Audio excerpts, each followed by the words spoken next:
What would you do if you traveled 3 days by rail to marry a man you had never met, and arrived to find that everything he told you about his life was the truth, but nothing like what you imagined?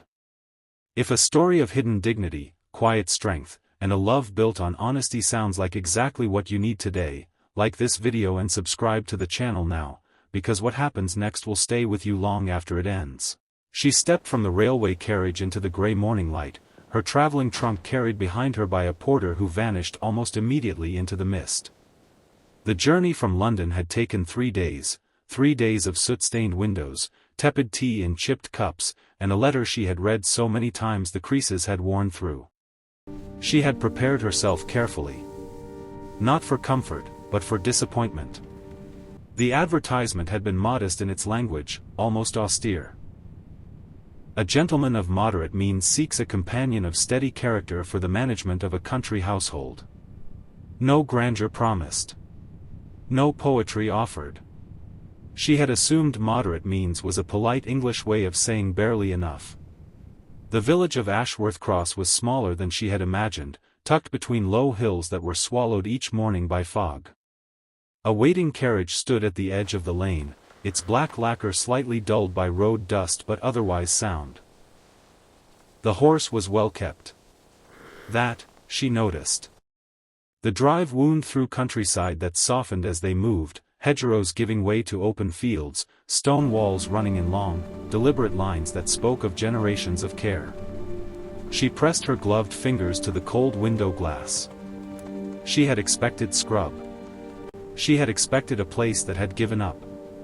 What she had not expected was the house. It came into view slowly, as if revealing itself with intention. Not a crumbling pile. Not a drafty shell held together by habit and pride. Thornfield Grange stood firm and considered, its stone facade clean, its windows unbroken, its gardens bare for winter but clearly tended. A modest estate, yes. But an honest one. Her breath fogged against the glass. She had come prepared for poverty. She had not prepared for this. He stood on the front steps as the carriage drew to a stop. Not a footman, not a steward, the man himself. That surprised her. She had half expected to be received by proxy, assessed by committee, as if she were livestock at a country fair. He was in his middle 30s, she guessed. Dark-haired, with grey beginning at his temples. He wore a plain frock coat, good quality but unadorned, no waistcoat flash or pocket chain on display.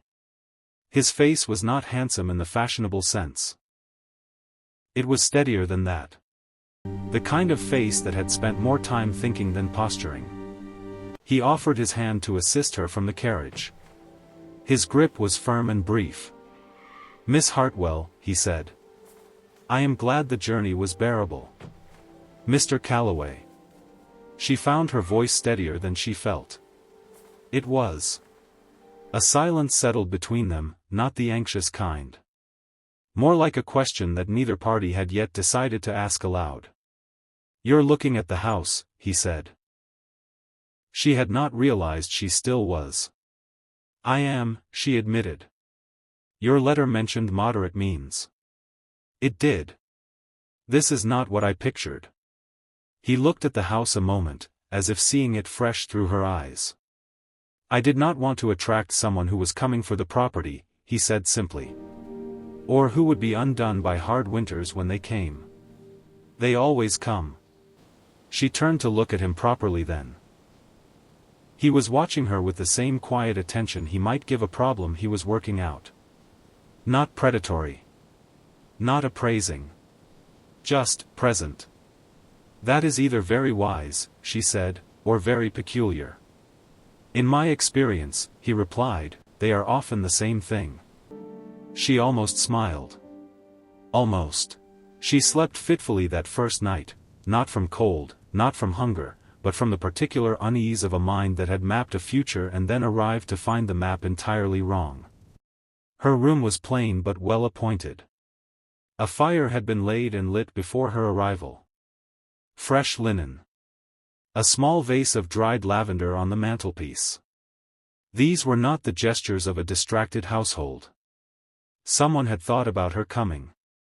She rose early and dressed with care, then made her way downstairs. The house was quiet in the gray December morning, but not empty. From the direction of the library she could hear the low scratch of a pen. She found him at his desk, ledgers open, writing in a close, methodical hand. He did not seem startled by her appearance at the door. "I was not sure what hour you kept," she said. "Early ones," he replied. "Though you are not required to match them." She looked at the shelves. They were full, but not for show. The spines were worn, the arrangement practical rather than decorative. This was a library used. "May I?" she asked. "Of course." She moved along the shelves slowly, reading titles. Natural history. Agricultural theory. A considerable section on estate law. 3 volumes of poetry tucked between them without apology. "You are not what I expected either," she said quietly, to the books rather than to him.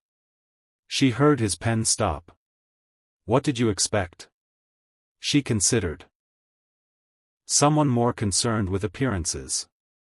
"Appearances are expensive," he said. "And they don't survive a poor harvest." She turned then. He had set down his pen and was looking at her with the same clear attention as before. "Tell me about yourself," he said. "Not what was in your letter. What the letter couldn't hold." It was the most disarming thing anyone had ever asked her. She sat down. And, slowly, she began to speak. 3 days passed in quiet rhythm. She learned the house, its sounds, its habits, the way the morning light moved through the east-facing parlor and left by noon. She met the small staff, a housekeeper of few words and great competence, a groundsman who nodded instead of speaking, a young kitchen girl who watched her with open curiosity. On the 4th morning, Mr. Calloway came to find her after breakfast. "There is something I would like to show you," he said. "If you are willing." He led her through the kitchen garden, past the cold frames and the dormant herb beds, and through a narrow door set into a stone wall she had not noticed before. Beyond it, the world changed. A walled garden, sheltered from the wind. Glass houses ran along the south-facing wall, their panes steamed with interior warmth.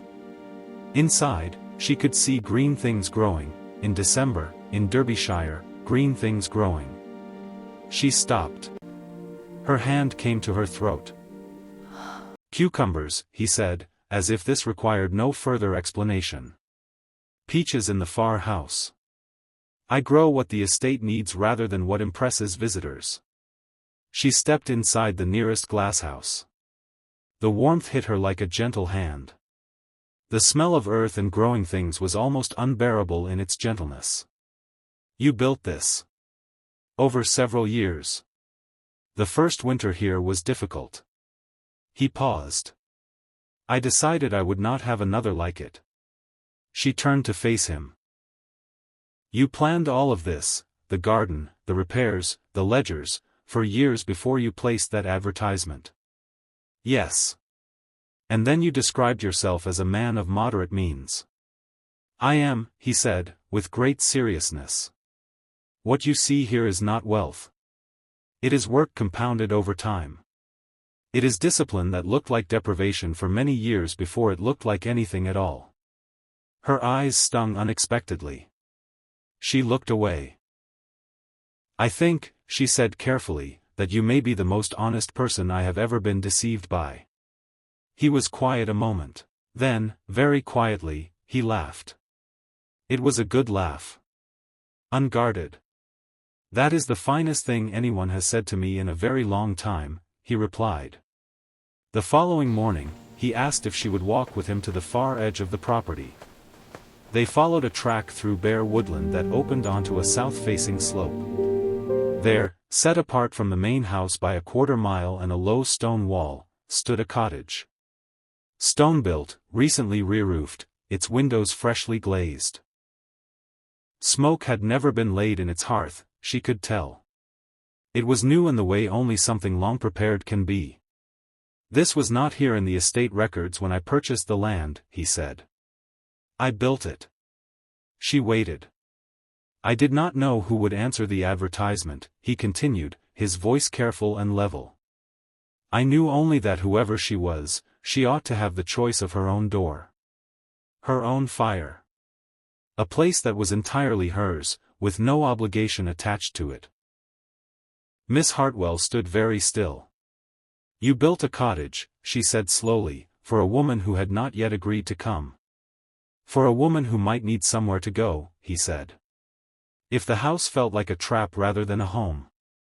She pressed her lips together. The tears came before she could prevent them, which mortified her entirely, and which she did nothing to hide, because she had decided 3 days ago that performing composure in front of this man was a waste of both their time.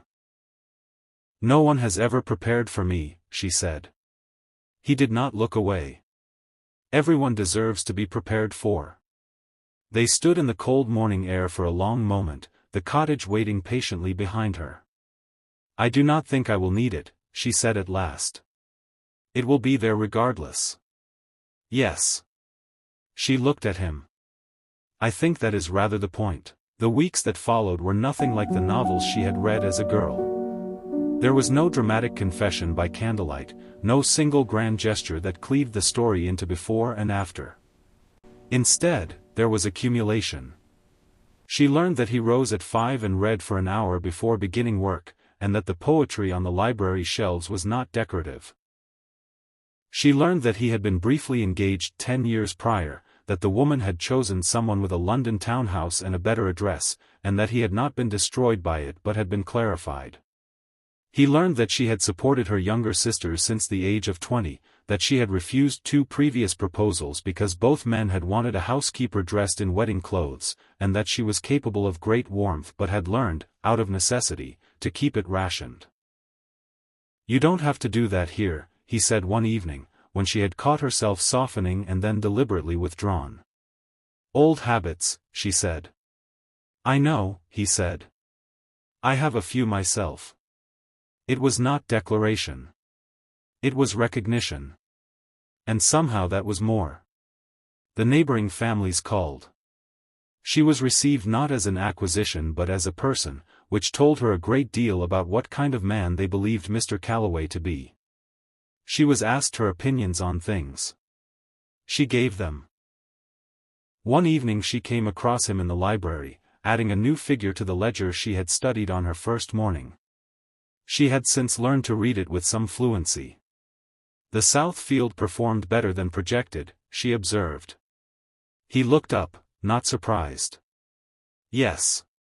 If it holds, we could extend the glasshouse by spring. She sat down across from him. She said. He met her eyes. He did not qualify the word or retract it. He said again. She looked at the ledger, then at the fire, then back at him. I used to think, she said, that safety was a matter of money. Of enough in reserve to keep the worst from coming in, and now? Now I think it is a matter of knowing that the person across the table from you will not become a stranger when things are hard. He was quiet for a long moment. I cannot promise you ease, he said. I am not asking for ease. She folded her hands in her lap. I am asking for steadiness. The fire cracked softly. Outside, the December wind moved across the moor and found no purchase here, against these walls, inside this particular silence. He inclined his head. Then we are agreed. The ceremony was small. The church at Ashworth Cross held fewer than 50 people, and fewer than 50 people were invited. She wore a dress of deep winter blue trimmed at the cuffs with cream lace, made by her own hand in the weeks prior, each stitch placed with intention rather than haste. When Mr. Calloway, when Thomas, took her hand at the altar, it was not the grip of possession. It was the grip of someone who understood that the thing being held was freely given, and that freely given things required more care, not less. She had arrived at Ashworth Cross expecting moderate means and had found something she lacked the vocabulary to name for a long time. It was not wealth. It was not merely comfort. It was a man who had spent years building quietly toward a future he could not yet see, because he believed the future was worth building toward. And she, who had spent years making do and asking for nothing, finally understood what it felt like to be prepared for. Not saved. Not rescued. Prepared for. As if her arrival had always been a thing worth planning. As if she had always been worth the trouble of a walled garden in December, a cottage with an unlaid fire, and a letter that said only what it meant. If this story moved you, if it reminded you that quiet strength and patient love are the rarest things in any century, please like this video and subscribe to the channel now. Every story we share is built for people who believe that dignity, honesty, and a well-laid fire matter. We will see you in the next one.